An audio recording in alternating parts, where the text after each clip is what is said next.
So again, yeah, start with District 1 on this end and then work your way up to District 5. The format will be the same. We'll start with 2-minute opening statements from each candidate, and then we'll have 4 questions with 1-minute responses for each question. All right.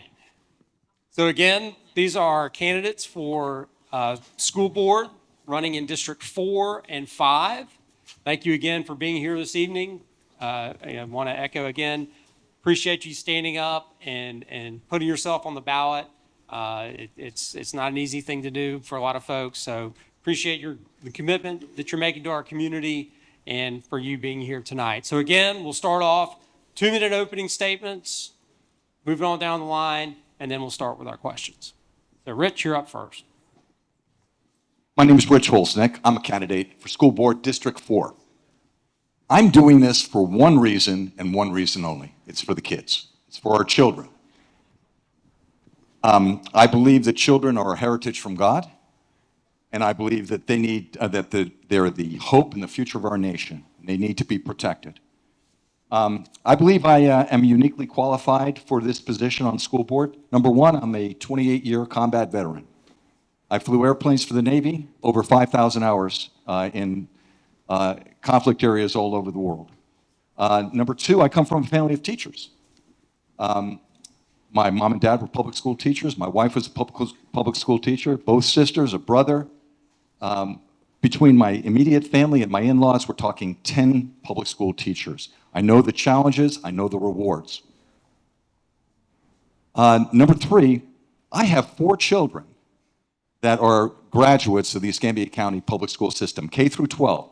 And I did it as a widowed single parent. So I know the challenges of single parenthood, and I know how to help kids perform at an elite level in the public school system. I'm talking Hall of Famers, scholar athletes, Fulbright future scholars, all state this and all state that. I know how to do it. And also I've been as involved as any person, any parent in Escambia County in the last 2 decades. I stand on that without equivocation. Volunteer of the Year, started dads clubs, coached the whole time my kids were growing up. I've been engaged. Time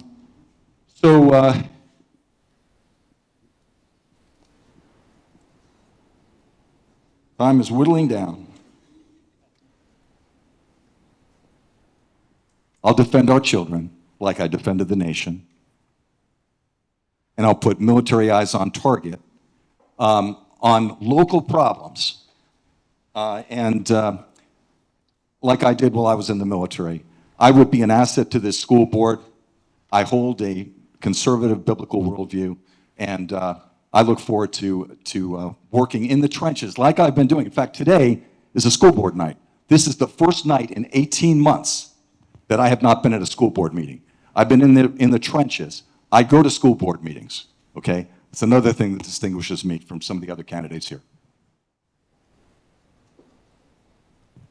Okay. Hey guys, first of all, thanks for having me come out tonight. My name is Earl McCauley, and I'm also running for District 4 School Board. It was fascinating listening to the group before us, the commissioner candidates, talking about some of the things where schools do interlay with some of the things and the issues going on with the county commission.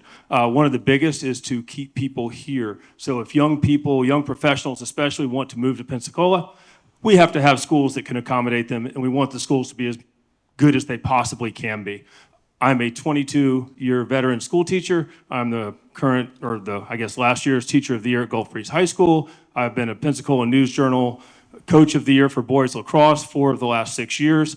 I stopped coaching after last year, and it lets me do crazy things like run for school board.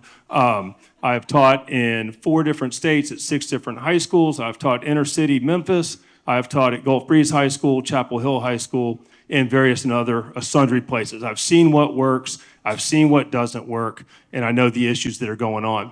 In terms of things to work on, I think we've got 3 major issues going on.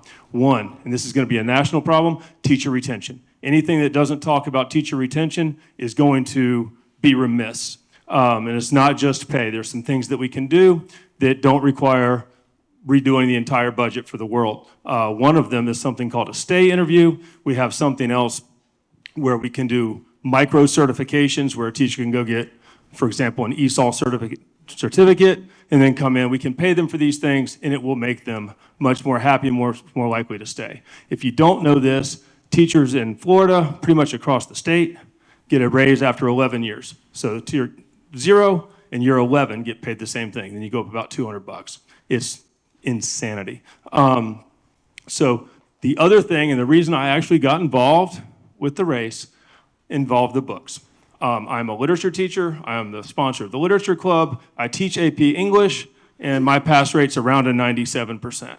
And that's a hard test. Anyway, we have about a 47% reading pass rate in Escambia County, and we talk about closing libraries and getting rid of books. Those things are not congruent. So we have to bring children to books, children to the libraries, and children have to be reading. And sort of like what my friend Rich here said, I've been involved. I also have 4 highly functioning children that are graduates of Escambia County, also student athletes and all of these things. I started a dad's club. Rich and I have quite a few things in common, to be honest. I haven't driven a plane ever, though. I will give you this nugget, because I'm about to run out of time. A child will not know how much you know until they know how much you care. It's a bumper sticker, but it's a pretty daggum good one. And so I will represent the kids with passion, enthusiasm, and integrity as much as I possibly can. Good evening. My name is Caressa Bargosh, and I am going to be your next school board member of District 4. I'm running for candidate. I'm from Pensacola.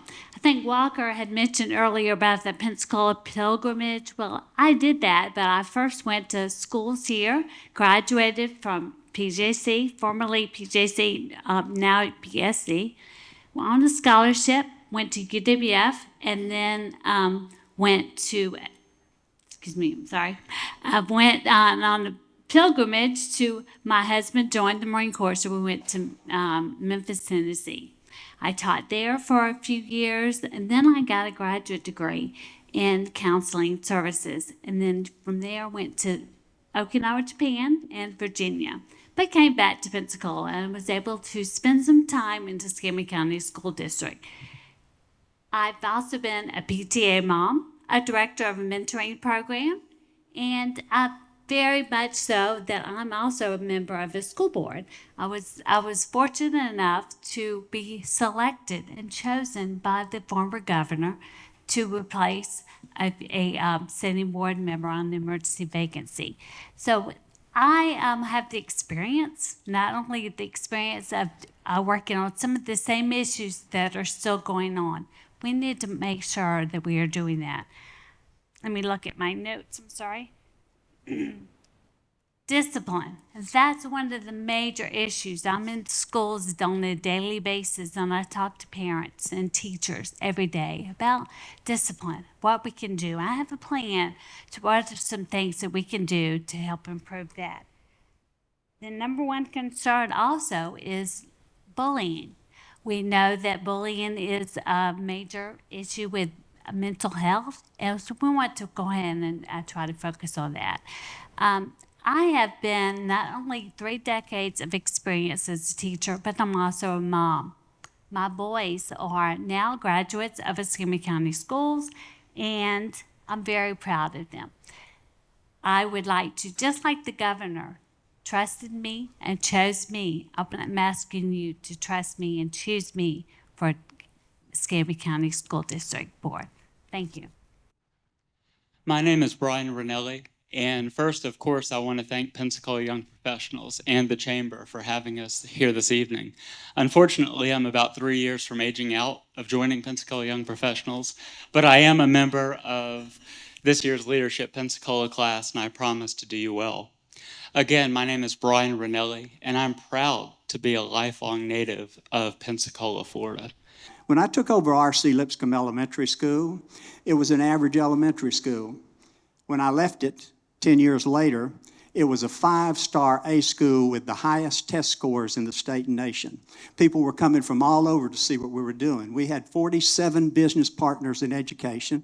We had 23,000 volunteer hours. And when I say a school had come to life, it had come to life. I then retired and became a math coach after I stayed home a year. I was a math coach at Bellevue Elementary, teaching teachers to teach a new math program, which modern math and I, being an old timer, didn't get along too well. But anyway, I went from there. The superintendent asked me, would I go out to O.J. Sims Elementary School to see if I could turn that school around. They were a double F, like Warrenton was. The state was about to take it over. And I had 7 months to do it.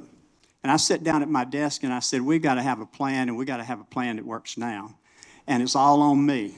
So I developed that plan, we implemented, and 7 months later, that school was turned from a double F to a C. And we'll repeat that, 7 months.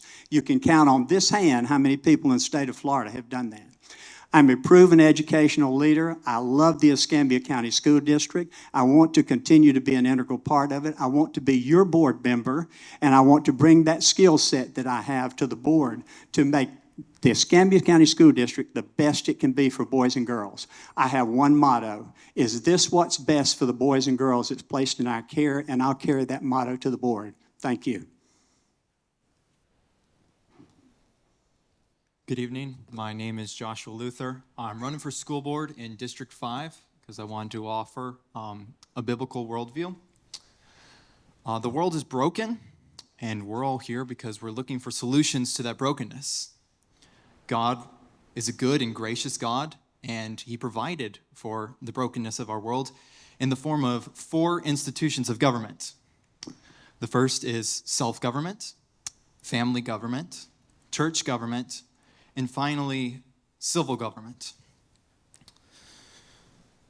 Each individual has the responsibility to read the Word of God and to apply it to his life. The family is the department of welfare, healthcare, and education. The church's mission is to bring the nations into obedience to Christ the King. You can read Psalm 2 to find out a little bit more about that. And then finally, the church's role is to punish the evildoer and to praise those who do what is good.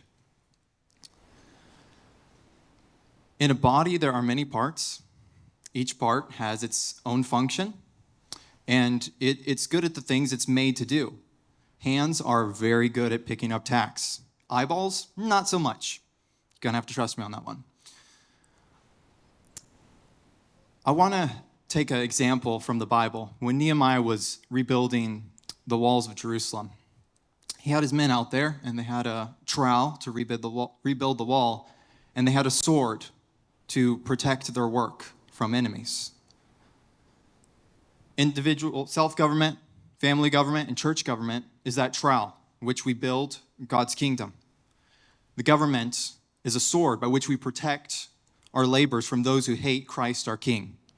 I'm advocating that we stop using that sword in the place of a trowel. If the trowel's broken, let's fix it. The answer is Christ and his gospel. Let's use the sword for the defense, and instead of trying to use the sword to slap mortar and lay bricks, let's go back to God's word, fix that trowel, and we'll be a whole lot better off than we have been trying to fix everything with a sword.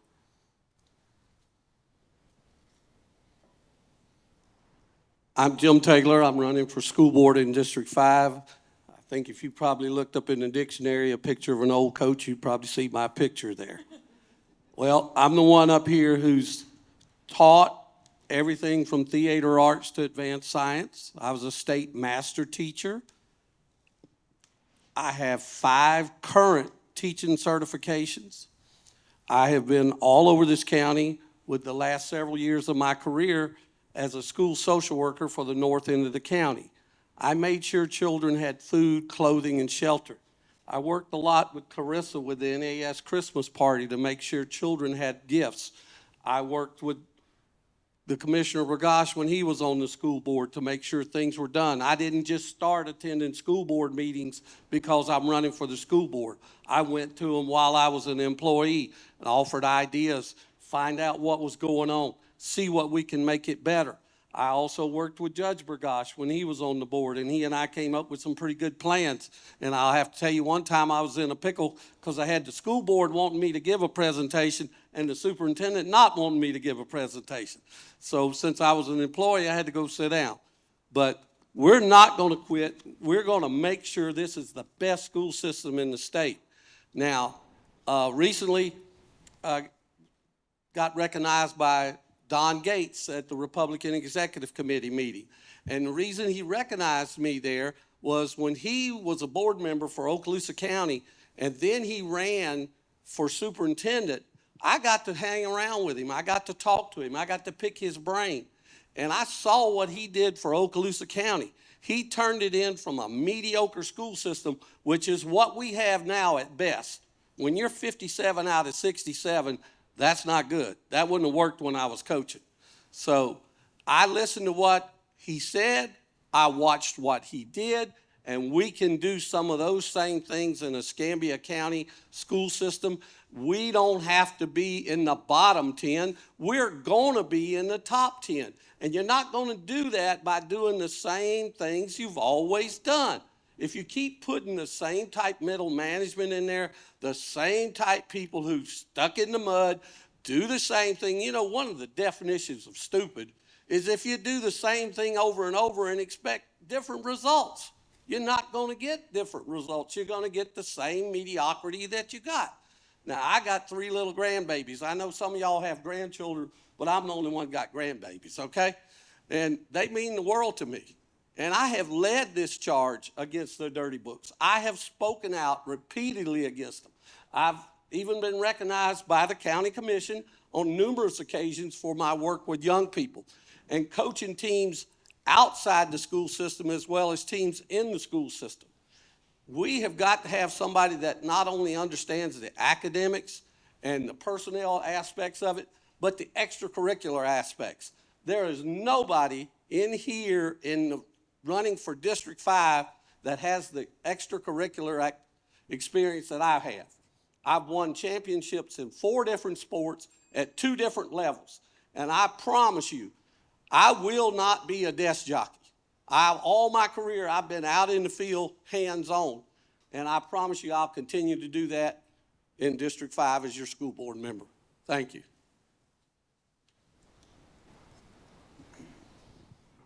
Thank you so much, candidates. Your first question. What do you see as the greatest recent school district success, and how can we replicate that success? Tom is going to go first. Thank you for that question. In the Escambia County School District, we have many challenges, but we also have a lot of things that we're doing right. And that success, one of them is that we have tremendous employees who are able to adapt and do the things that they need to do to adapt to different situations with children. We have another big success in our school district. A lot of people don't know that. It's kind of a hidden success. Workforce education, and that's part of my background. I graduated from college with a degree in what we called vocational education back then, but it's workforce education now. My son happens to be the director of workforce education for the school district, and he's definitely not a desk jockey. You know, I can tell you that. And neither are other hardworking administrators in this district. They're not desk jockeys either. But workforce education is a bright, shining spot in our district because we have more certifications for employment. They call them certs for short. We have more workforce certifications than districts like Pinellas, Orange County, Duval, and others. That means students have taken tests and gone through programs where they can start to work immediately. That's a shining star for Escambia County. Another thing that we have some of the best trained principals and teachers out there. My daughter happens to be one of those at Molina Park. She went from teaching 2nd grade to an ESE position in which she loves. And there's a real shortage for ESE teachers now. We also are making progress on test scores now. It's like climbing a ladder, ladies and gentlemen. You do a few steps at a time. You can't take a child that is 2 grade levels behind to get them 2 grade levels in a year. What we're doing is we're making progressive progress. Are we close to the bottom? Yes, we are. but we're making progress in those areas. And thank you for that question.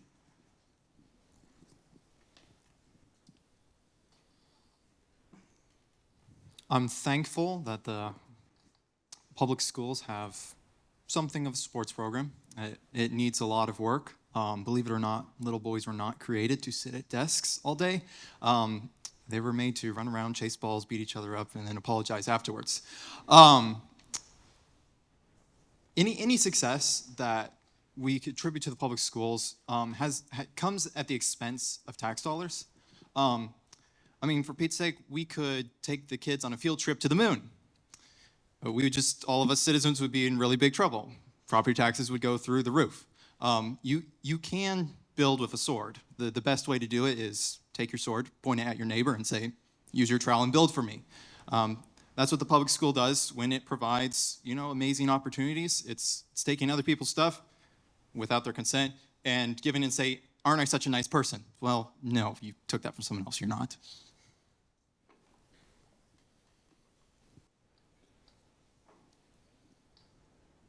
Well, we have some successes in Escambia County, and the best one we picked lately was Keith Leonard to be your school superintendent. He's local, he knows the people here, he knows our value system, and the first game that young man ever coached, he coached standing right beside me. So I'm telling you, we can do a lot of good. I told you my older brother was a retired principal, my younger brother's a retired teacher, my sister's a retired bookkeeper. But I don't have any relatives in the school system, so you don't have to worry about nepotism with me. You're going to make sure that you get somebody that makes sure everyone is doing their job.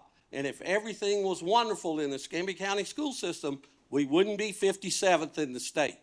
It's going to take new ideas. It's going to take energy. It's going to take enthusiasm. It's going to take doing things the right way.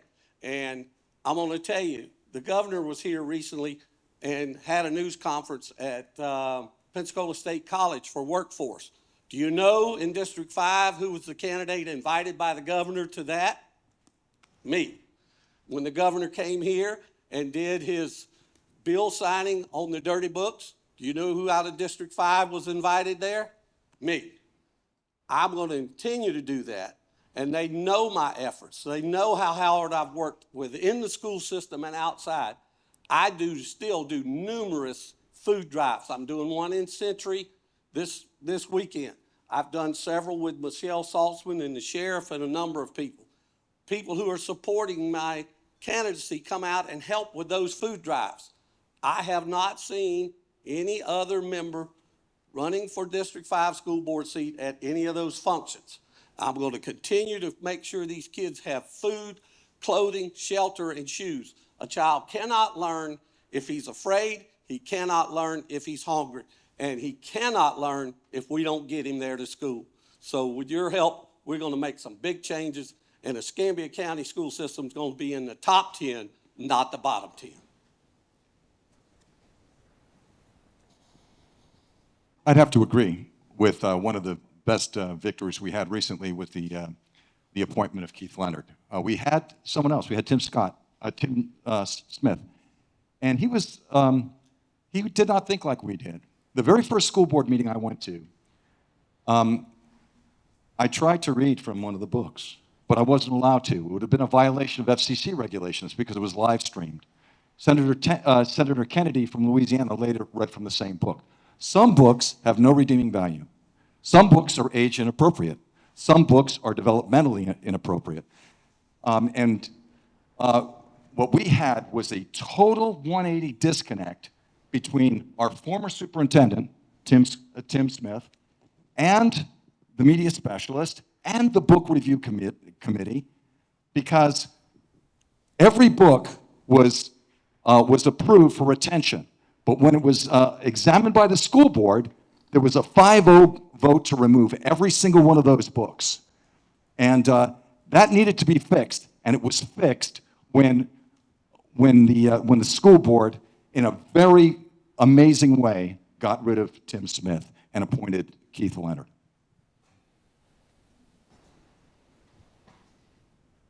Okay. So I think to get back on success, in a school system, defining success is not all that easy. Take my class, for example, 97% pass rate in an AP exam. Guess what? I didn't take it. So success is measured one student at a time, one person at a time, one class at a time, perhaps one test or one game at a time, but it's about the individual doing well. So you could have a class of 25 students. If 23 of them fail, 2 of them might have just enjoyed success. So we have to look at how we're valuing success and what that means. Some students, hey man, we just made a C on that test and we're high-fiving and dancing in the streets. Others, they make a B- and they're out there in tears. So success is exceedingly hard to define. In terms of county-wide stuff, we have amazing students. And we always have had amazing students. If you look at some of the students in the IB programs, we're sending students to every Ivy League college, the service academies and whatnot. The academies, somebody else mentioned this a few minutes ago, but each of these schools has some amazing academies. We're getting people ready for jobs. West Florida High School has their different academies with the line workers, and they're coming out with certifications, certs, if you will. We've got the George Stone Center. We've got the Navigator program, which isn't a student thing, but it is a great program, and I think it will help bring success as we individualize instruction for each of these kids. So again, kids want to feel success, they want to be successful, and the way to do it, one of the best ways to do it, is to have success in doing difficult things. It's not good enough just to show up, we have to show up and do better.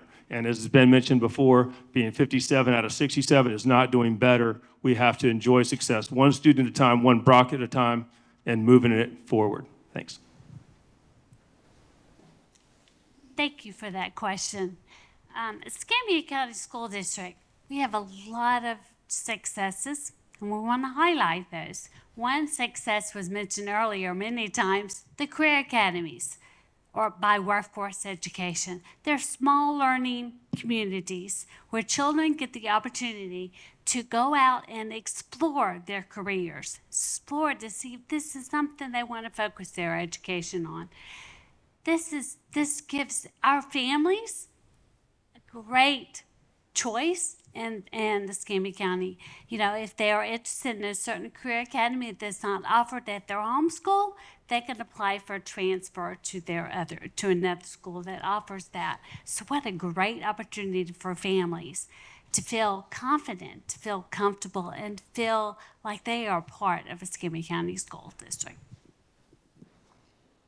First, I agree that success looks very different for every student, and students have different needs. Of course, that's evident.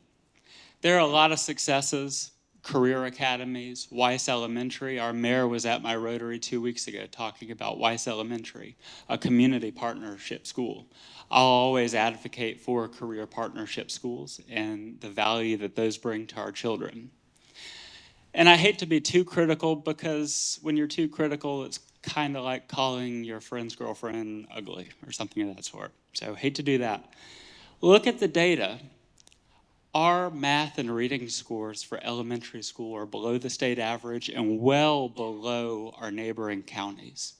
Look at a couple key indicators, as Janet Pilcher with Studer Education says. Measure a couple key data points that are few and mighty as a way to get better over time.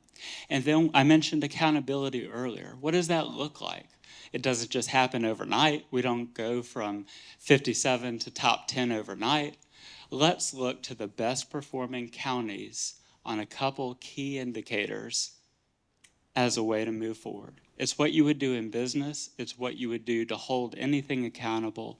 I think that's the way forward. But again, to highlight, never be too critical, because there are always great things to look at. Community partnership schools, Weiss Academy, and I'll name one more, a nonprofit that I'm board of, Parent University. I'm board chair, and I'm so proud of the work that they do for parents, and that trickles down to students in our area. Hey, thank you all. Just a moment, I don't have my glasses on. How can the school district work with the Escambia Children's Trust to improve student success? All right. So the Children's Trust is somewhat complicated, at least in my mind, because it's not directly funded through the school board, but we have two board positions on it, one of whom is the superintendent, and the other one, at least right now, is Mr. David Williams. But it's had some issues, and I don't think those have been exactly undercover. As of about February, Lindsay Cannon is now in charge of it, and I feel like it's going in the right direction. And from everyone I've talked to, it seems to be turned in a new direction. The fact that it's associated with a sales tax, it'd also be, I think, especially in this one, a good idea to get with the county commission, as some of the things that the commission used to fund when the trust was begun is no longer being funded, so all of this gets put in together. But I do feel like we're going in the right direction. And so in order to, I guess, get the trust going even more forward, we need to support programs that are working, revitalize the programs that are not, be fiscally responsible with how it's being spent. And we do that from the two seats that we have on the board through the school board, not as a school board, I guess, directive itself, because we don't have that power. It's not, I guess, owned by the school board, if you will. So we can't use it for teacher raises. We can't use it to go fund somebody's football team. We go through their board. So I guess that's how I would look at that one. But we do need to work in conjunction with them on making sure that programs to help children are used appropriately and helping the most children possible. The Children's Trust, great organization. It was a referendum that was supported by our community. So therefore, we have community buy-in. They did a needs assessment, and they're still continuing to do needs assessments to find out what are some resources in town that can fit those needs. So we have children that are coming in that need childcare. That's one of the major issues. Childcare, education, very close to their heart. So we want to help support them. Now, currently we do have two positions on the board for the school board that attends. So it's a great partnership, and we want to continue with that. I think there's a lot of reason to have hope in the direction of Children's Trust. It's so important to our community. It's so vital. I think we should have hope that Lindsay Cannon's doing a great job. I think the school board having two seats on that body is paramount. I would bring in the county commission more. I've attended those meetings regularly. And one thing that I haven't seen that I would like to see is more business input. So you have so many great stakeholders throughout the community, whether it be our 3 hospitals, our great healthcare systems, Florida Power and Light. I'm a big advocate of bringing in business to provide that oversight at every turn, to provide more stakeholders a microphone to be able to come in and provide input. But again, I do believe that there's reason to have hope. I have faith in Lindsay Cannon, and having 2 board members on that at any given time is always a positive. So I think good things are happening, better things can happen, but more oversight's always a great thing. Good question. Escambia County Trust is meeting a great need in our community, and it is headed in the right direction now. They'd had some difficulties to begin with, but they're moving along. Here's what I would like to see them concentrate a little bit more on, maybe as a challenge to them. I know we have 2 members, the superintendent and Mr. Williams, on the board, but what I would like to see is them to pay more attention to literacy issues.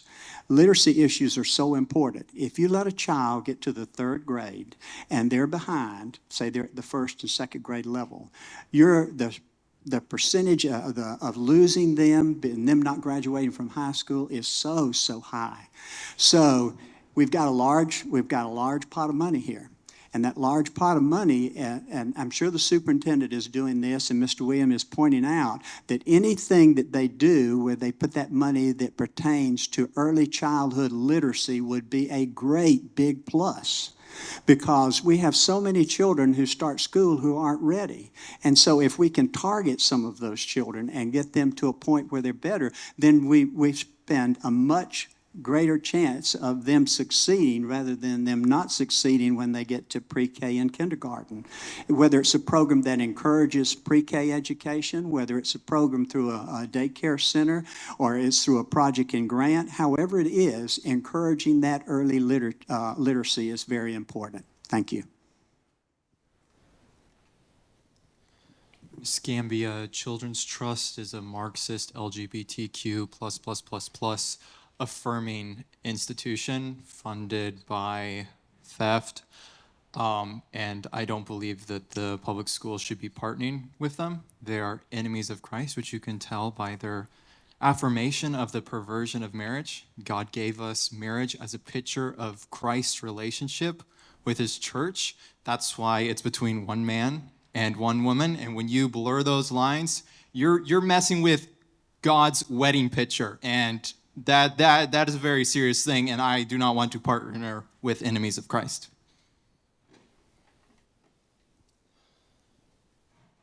Something just struck me. Why are we letting kids get to the 3rd grade and can't read? Why are we allowing that to happen in our school system? They deserve better than that. We can do better. Now, the Children's Trust also has a county commissioner, Lumen May, and David Williams and Keith Leonard. You know my relationship with Keith Leonard. Lumen May and I share that we both coached teams for the Salvation Army. I won the first national championship 14 and under in basketball for the Salvation Army. Lumen May won the second.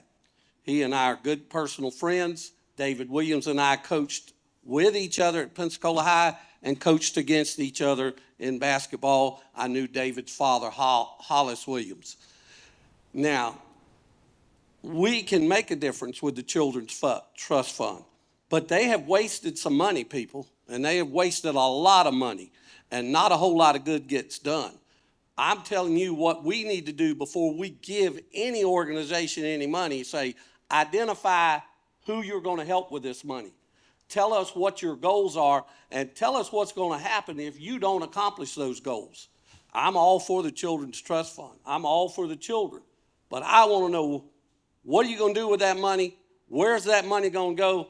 And what's going to happen to you if you don't accomplish these things and we don't see some real success? I want to make sure you don't get that money again, and we're going to funnel that money where it does the most good for the most kids and for this community.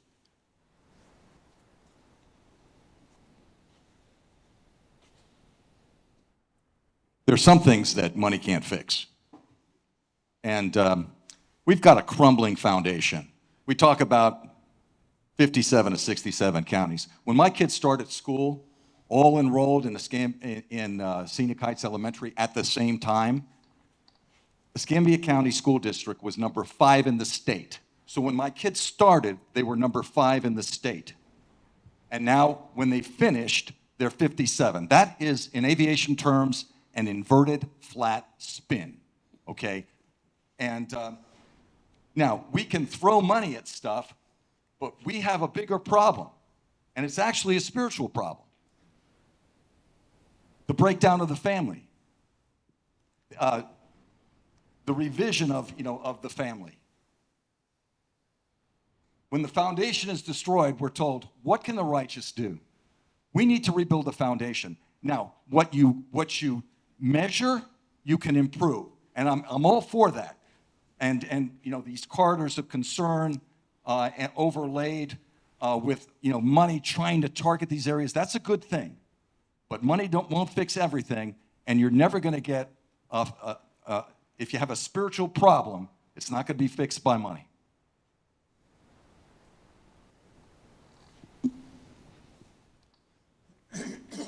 Thank you, candidates. How can the school district effectively partner with the business community to improve student quality of life and educational success? To me, that's very simple. We've got to go back to internships, apprenticeships. We got to bring back SHOP all the way to the middle school. We got to bring back, I know it's called life skills now, but it was home ec. We've got to prepare these children, those that are not going to go to college, to have a job skill, to have a trade. And we do that with our partners in business and we get them to start in the middle school, coming to those middle school shop teachers, hopefully, and saying, look, these are the skills we're going to need these people to have. So we want to help you incorporate them into your curriculum. Then when they get to high school, those businesses, particularly that surround the schools, we're going to go to those people and say, here's what we're going to produce. We want to know, how will this child be best suited to go right to work for your company? And if you take those children and you put them into internships and apprenticeships into skills that they like and skills that they love, we can break that cycle of poverty, and then businesses get a much better worker, the community gets a much better citizen, and everybody comes out a winner. And we can't just do it trying to say we're going to shove every kid into college or we're going to shove every kid into robotics. When they took shop out of the middle schools and a lot of the high schools, they told us they did that so they can go into robotics. There's about one place in Escambia County you can get a job in robotics. But we need plumbers, pipe fitters, carpenters, bricklayers, auto mechanics, auto body repair, and a number of other ones. And we've got to expand, not just have it at a couple of centers. You know what? In this county, you should be able to go to your closest school and get every service you need if you have children in school. It's not fair for the people in the far north end of the county have to come all the way down here to the Hall Center to get something. It's not fair that you have to run all over the county to get something. Every service that you need for your children should be provided at each and every school. And if it's not, it's a shame, and it's on us to change it. I will change it, and I appreciate you. We have some amazing resources here in Pensacola. We have the largest population of military veterans in the country here, per capita. Military people are given to volunteering, and so is the corporate world. We like to do that, and we need to see, for example, I'm a retired military guy. I was in there teaching math. That's something I enjoy. Math superstars. I think I probably taught 250 classes. But bring these military guys in. We're bringing them into the Dream Center. You make a call to the Marine barracks, and they'll send 25 guys out right away. And we have guys with very strong skill sets, STEM skill sets, and we need to bring them in. We need to invite them in. We're not doing it enough. We need to do the same with businesses, and we have some businesses that are good at it. Navy Federal's doing it, and we have others. But I agree 100%, Jim Taylor. We need to go back to this voc ed stuff because not every kid's going to college, but they need to be prepared for life after high school. And we need to involve the businesses, and we need to be aggressive about it. All right, I agree. I agree, kind of. We do have to get more volunteers in the schools, and I do think that the military base, I think that the local businesses can absolutely share their expertise, and they would absolutely welcome that. Building things like voc ed centers and things like that is going to be prohibitively expensive, but I'm not saying we can't do it. Where there's a will, there is a way. And maybe that would be another partnership. One of the most important predictors of success is your ability to learn. Can you learn to learn? So for example, the iPad was invented in 2010. Most of the jobs that existed before the iPhone and the iPad no longer actually exist. They've all changed. So we have to teach students how to learn. How's the best way to do that? Through relationship with people who are already doing it. They will, again, to some of these other points, become absolutely engaged when they have one-on-one attention with hands-on tactile activities, whether that's building robotics, whether that's putting together a cabinet, whether that's learning how to do plumbing. Last time I checked, plumbers do a lot better than English teachers in terms of salary. So there's absolutely no shame in any of this. Learning how to work hard, grit, determination, effort, those things still matter. They matter on the sports fields, they matter in the classroom, they matter in the real world, and they matter in relationships. Who do you want to be on your team as a husband, wife, father, daughter, what have you? You want somebody that's going to absolutely work through things and never, ever give up. And so, again, we don't give up on the kids. They won't give up on their futures. And I think we could do something as simple as designing an app to even pair people in the business and the professional community say, hey, I want to do this. Okay, let's find somebody we can match you with. I don't think it would take too much technology to figure that out, and we could make it happen. But partnership, absolutely vital to the community and to the kids.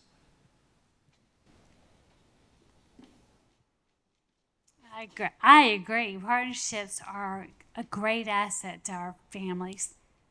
I'm currently at the school liaison for NAS, and one of my goals is to strengthen our partnership, our PI program, Partnership in Education, where I marry up commands with a particular school. What a great opportunity that is. So then they have direct communication. What are your needs? And they can assist with whatever their needs are, whether it be field day, whether it be teaching the STEM class, or whether it be working with families and STEM programs like that. So great question. Thank you very much for that opportunity. Yes, partners are very important. I want to bring up a topic that hasn't been discussed to this point tonight, and that's the emergence of vouchers. There's a mass exodus of kids going from public schools to other schools because of vouchers. And my goal is that when given a choice, and parents should always have choice, that we move schools in the right direction to where they choose a public school in Escambia County. Is there great things going on in Escambia County when it comes to these type of things, especially with the business community? Yes. Look at what IHMC is doing with resilience, human performance. And I agree that the military is renowned in all of the things that they can and should do, can and are doing for our school system. But again, I'll echo something I said earlier this evening. Look to other parts of the state for best practices, especially when it comes to engaging with the business community. The Florida Chamber of Commerce has an alliance for early learning. Junior Achievement of South Florida aims to tackle achievement gaps for financial literacy. Those are just 2 examples. So I would say, let's identify the areas where we really need to grow. Of course, those are areas where ideally students will have the best opportunities, i.e. jobs. So if we can tackle reading in elementary school, if we can tackle financial literacy, and if we can tackle or offer expertise in the trades, those are going to put students in a really good position moving forward. In case this is the last question, I do, of course, want to thank Dr. Wiley for hosting and the 2 ladies up front for moderating this evening. It's been a wonderful opportunity to speak with you. Thank you. We have talked this evening about how we can make our school system the best, how we can make it in the top 5 again. And when you talk about partners in education, that's one of the key elements of it right there. You have to have community involvement. Let me tell you how you get community involvement. Let me tell you how I got 47 partners at R.C. Lipscomb Elementary School. We sat down one afternoon, the staff, and we did a needs assessment. What are the things we need in each of these areas to move boys and girls forward? When we got through with that needs assessment, we developed teams to go out into the community and say, hey, Kiwanis Club, we understand you have a terrific kids program that attacks discipline up front instead of behind. Most people don't know this. 25% of our students in Escambia County have discipline referrals. It's a huge problem. And they attack it from the tail end of it instead of the front end. We attacked it at R.C. Lipscomb from the front end. We got a program in place that students could earn good behavior things and be rewarded for it through an assembly every month. And our discipline problems went way down like this. The way you get the community involved is you let them know you have a need, and they will come. They will come. Escambia Westgate Center. We wanted a boardwalk to go out into the woods between the 2 schools. We had 15 or 20 community partners come in, including the Navy, the military, and I can't tell you how many Saturdays I held on to an auger out there and needed all of the Bengay I could put on these shoulders afterwards. Because, you know what? I'm not going to go out there and just stand there. I'm going to be an active part of whatever they're doing there. So we built this boardwalk with ramps so that special need kids could go out and experience nature and so forth. You build from the community. You let them know what you need in education. Then from that needs assessment, you put your teams out there. And I have done this over and over again. And that's one of the reasons the schools where I've been have been very successful. I want to bring that same attitude, that same expertise to the Escambia County School Board. Most people don't realize this. When things are really get done is at that workshop. I was at the workshop last week. You can sit there and read the mood, because the Sunshine Law says that board members can't talk to each other about any issue that might come before them. You know, you have to do it in the sunshine. So they advertise a board meeting where they go over the board workshop, where they go over all the agenda and all the items, and people go to the regular board meeting when they vote on it. But when all that discussion is taking place, as a board member, this is the place to bring up community partnerships and things like this, put it on the agenda, and make sure that people understand how you get it. Principals understand how you get community partners. And once you understand that and get it going, we've gotten away from that, you know? And we've also gotten away from some of the other things like in workforce education. But the needs assessment, I know my time's up.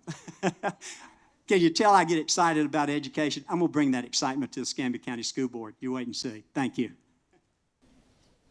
If we can partner with local businesses and set up apprenticeships, that would be awesome. Get the kids out in the real world, you know, instead of being raised at a desk and being made to memorize curriculum and regurgitate it for a test and never use most of that later on.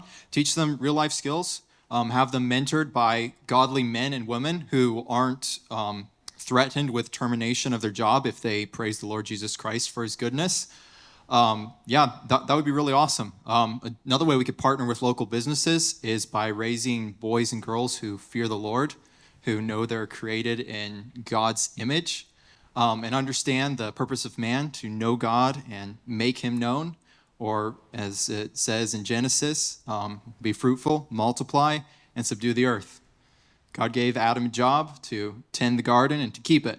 He's supposed to make sure everything grew well and maybe build a fence to keep the Apatosaurus out of the garden. And that's what we need to raise our kids to do. Build God's kingdom and guard it from the evil one. And he has many servants and many tricks. And we need to go back to the Word of God and raise our kids accordingly. Okay, so this is our last question. How do we address the corridors of concern highlighted by the superintendent? Thank you, Dr. Wiley. One concern that I would like to bring up is area of discipline. I mentioned earlier, big issue. We have a discipline. I spoke to a teacher the other day about, she's teaching a class, she has a child come up to her with a kazoo and play constantly. So that disrupts the education process. That child needs to be removed to a different location so then that child can learn the proper behavior. So the other kids can learn and focus on what they're needing to learn. Those are very big issues. Bullying is another issue I mentioned earlier. We have a mental health crisis.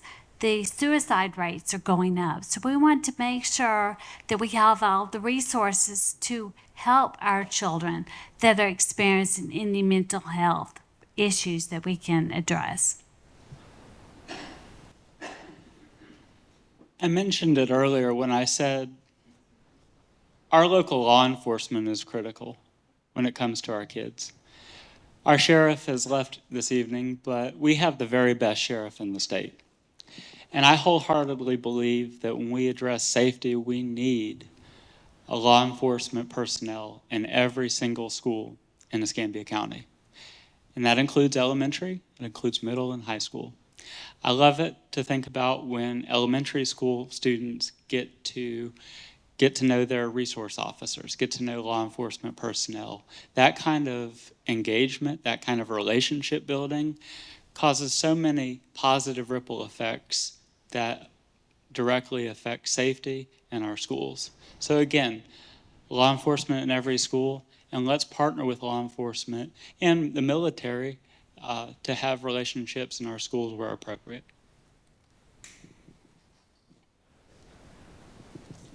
Make no mistake about it, we have some challenges in our school district. But I want to say something right up front. I noticed something that happened in our school district that I never thought would happen. When we hired a superintendent from out of state, from out of our county in a way, and he came in here and he started doing a lot of policies that upset the entire system. And it took 3 years for people to realize that and for the board to get rid of him. And then we got Keith Leonard. Keith Leonard was one of my students. He sat in my 7th grade classroom. I taught him, and he's a dear friend of mine. And I told my fellow colleagues that it would take 2 to 3 months for him to settle the Escambia School District down. Ladies and gentlemen, you know how long it took? 2 weeks. And you know why? Because they trusted him, because he was one of the people here in Escambia County. Trust is important. The community has to trust the school district. Now to those areas of concerns. You know, I'm one of those all over District 5. I've been walking Sentry, doing things all over our county up here. And the one thing I hear is they want another shot at an elected superintendent. And when I'm on the board, I'm going to give it that. I'm going to make the motion to put that on the agenda at the appropriate time to have another vote on that. That's one issue that's very strong. All right, these books that Mr. Taylor talks about all the time. All right. There was 1,071 of them have already been reviewed by the board, by the superintendent and others. There's 176 left to be reviewed, and there's 7 that's under federal lawsuit right now, which I can't say anything about that, you know. But I can tell you what Tom Harrell believes in that. There's no place in our schools for these books. You know, there's no place. And if I'm on the board, when they come before me, if they're inappropriate, if they are not grade level appropriate, if they have sexual connotations or anything like that, here's a vote that's saying they got to go, okay? They got to go, because we should be concentrating on reading, writing, arithmetic, and helping kids get out and get jobs through the workforce education program. We have 3 other things that are challenges in our school district. Number 1 is attendance. It's part of our strategic plan. We're running 90% since the pandemic, and we can't seem to get off of that. I have some ideas as a board member to get us off of that. We should be running 97%. If kids aren't here, they can't learn, okay? It's that simple. We've got to get up that other 7%. Discipline is a huge concern. Bullying, as Carissa talks about. I've got some ideas in that area that I can't expel right now. And I've got some ideas about discipline, about covering the discipline up front before they get the referral. 25% of our students getting a referral every year is unacceptable, ladies and gentlemen. It's just unacceptable. And closing that academic gap, that's the next one. That's part of our strategic plan. Our kids are behind, and it's because of the pandemic. And we're losing our workforce in the interim. Closing that academic gap is so important. And I have the experience, the expertise, and the skill set on that board to make a difference in that area, because I've done it at the high performing end, and I've done it at those schools that needed help that had an F. Ladies and gentlemen, I want to be your board member. And I'm going to bring a skill set to that board that will make a difference and will help us put us in the top 5. Thank you.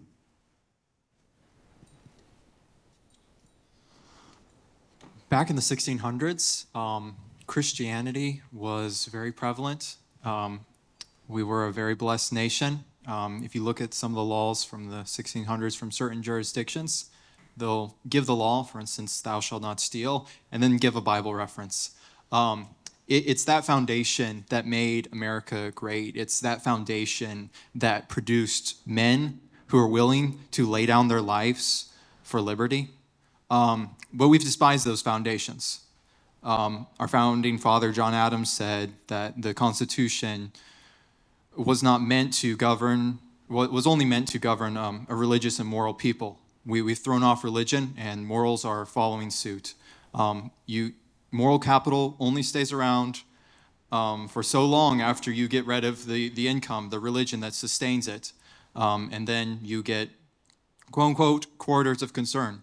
I believe it used to be called pockets of poverty, which in America, poverty isn't really a thing. We all have food and water and clothing and shelter, and therewith we should be content.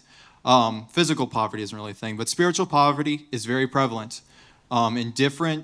In America, we are a multicultural nation, and different cultures are further along in the degeneration that follows the rejection of Christ's gospel. And so The solution to address those problems is Jesus Christ on the cross, bearing the sins of the world, and his glorious mission and new birth for every one of his followers. God is great. God is good all the time. But we got some problems we're going to have to sell. We're going to have to deal with them. When we got asked earlier this evening what was one of the most positive things that happened in the Escambia County school system, I was the first person that got up here and say the appointment of Keith Leonard as superintendent. Now, Keith's not perfect, and I think the world of it. But if I see some discrepancies or problems along the way, I'm going to discuss it with them. Now, these people say they got some solutions to discipline problems, but they don't give you any of them. Let me tell you some solutions to discipline problems. One is we've got what's called in-school suspension, where we send a bunch of kids that have created an infraction into a room, and they have study hall all day. But they ride the bus with the same kids they hit in the head, the same kids they took their lunch money, the same girls that they accosted on the way to the bathroom, and they run into those same kids in the hallway. That will not happen once I get there. Once I get there, you commit one violent infraction. You don't go to school with the regular kids. You're going to go to school from 4 p.m. until 9 o'clock at night, 5 days a week and all day on Saturday. And those in-school suspension teachers are going to actually have to teach them. And that way, a child who makes one mistake can earn their way back. But they do it after spending 9 weeks having to go to school at night, and they don't get bus service. What a lot of people don't realize, riding a school bus is a privilege. We don't have to let you ride the school bus. So I don't want the same kid that stabbed a child, the same kid that hit a child in the head, took a child's lunch money, groped a young lady, riding a school bus with her to school. I don't want him passing her in the hall. I don't want him having any contact with them until they earn their way back. And I'm telling you, these old solutions, these old ways of doing things, the ways you got hoodwinked and bamboozled and tricked into looking at these things changed. Let me tell you how they did some of it. They would do what we call diluting the sample. If you had a failing school, you just took a bunch of those kids and shipped them over to the A schools. You know what? That brought the A school maybe down to a C, but it brought the F school maybe up to a D. But you got hoodwinked on it. Also, if they got below a certain number of these poor performing kids, and school board members knew some of this really happened, their scores didn't count against that school's score. If they're below a certain number, they didn't count. So we weren't really doing anything better, but we manipulated the system. We diluted the sample. I'm telling you, I'm not going to let you be fooled. I'm not going to let you be hoodwinked. I'm going to tell it like it is because I was on the inside fighting against this. I'm going to continue to fight it, and I'm not going to let people get away telling you how great the school system is. And when principals give 80% of their staff highly effective ratings and the school fails or gets a D, you tell me where that makes any sense. We have got to make some changes. We're going to make some changes, and we're going to do it with the one idea like the military uses: failure's not going to be an option. It's going to have to get done. Your taxes pay for it. Your children are receiving that education, and I want them to have the very best. Okay. Corridors of concern. 330 zones. This is identifying where the kids are. And then you overlay that with the problems, where the kids are struggling, where there's poverty. The problem is, that's great. You identify where the problem is. Now, how do you deal with the problem? How do you deal with it? I dare say that some of these problems are terminal. Some of them are terminal because of the foundation, the collapse of the family, fatherlessness, etc. Okay. So I'm going to go back to how do we fix things in general? Coming from a military background again, the commanding officer has a vision, and he shares that vision, and everyone falls in behind him. And we don't have a problem with people that have ideological differences with the commander. They get rid of them. But in the private sector, And in education, that's not the case. So you could have a superintendent wanting to do one thing, and he could have people in his administration pulling in the opposite direction. So this is what has to happen. The people select the school board, hold them accountable. The school board, right now, selects the superintendent, hold them accountable. The superintendent appoints principals and administrators, hold them accountable. If there's lack of discipline, if there's problems, you address it. The superintendent to the principal. Put them on notice. If they can't fix it, find somebody that can, okay? It's all about accountability, and it's, in the Navy, this is simple. Command and authority and accountability is absolute. We fire about 100 COs, commanding officers, every year because for whatever reason, they're not getting the job done. We need to bring that kind of attitude to the school district. We can fix these problems. We can fix these problems. We got to work creatively together to do it. All right, it looks like I get to close out the night. Yeah, I get to close out the night. So you're stuck with my dad jokes. All right, so quarters of concern. I'm going to quote Joseph Heller from Catch-22. He says, Americans have a great history of throwing money at a problem and doing absolutely nothing to fix it. So what we have is a disparity, or we'll call it an equity issue with some of our schools, some of our students not performing up to grade level. For example, Global has a 17% pass rate with their third grade reading scores versus, let's go, Pensacola Beach Elementary School with an 82% pass rate, same age kids. So how do we, to Rich's point, how do we go about addressing this? And I'm much more of a carrot than a stick kind of guy. I find that you get more with honey than with vinegar. So I'm most likely not going to put them on Saturday school and things of that nature. My thought would be that we pair them with mentors, and we have the principals, again, as Rich mentioned, have the principals take the leadership on this and say, hey, these kids need help. And if it's the whole daggum school, then it's the whole daggum school. But the greatest predictor of future prison populations is second grade reading scores. It's also the greatest predictor of future success. I don't think any second or third grader is terminal. I think there's hope for all children. So we pair them if that's community involvement. I've got this other idea where we use things like National Honor Society, students that we've already got, sports teams, student governments, where we get high-functioning high school juniors and seniors, pair them to mentor with second and third graders, whether that's reading to them at lunch. There's some logistics to work out, but I do think there's some value in this program. And most of the schools have a high school probably within walking distance or certainly a bicycling distance type thing. But we get these kids support, we teach them that they are loved, that they are cared for, that they have a place, and then, and only then, will they be willing to do the work that's required. Attendance issues would improve, all of these things improve when you are cared for and you feel respected, and most importantly, that you feel safe, whether that's physically, emotionally, or some combination of the above, realizing that school is the safest place that some of these kids have all day, every day. I've taught in inner city Memphis, and I can tell you that 90% of my students were absolutely fantastic.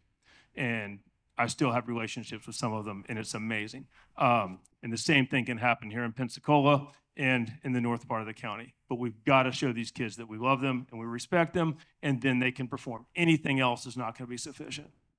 And I guess since I'm closing this out, thank you everybody for hosting us, and y'all have a great night. Yes, thank you. Thank you again. Thank you for coming. Thank you to our candidates again for running primaries on August 20th. So get out and vote, and y'all have a great evening.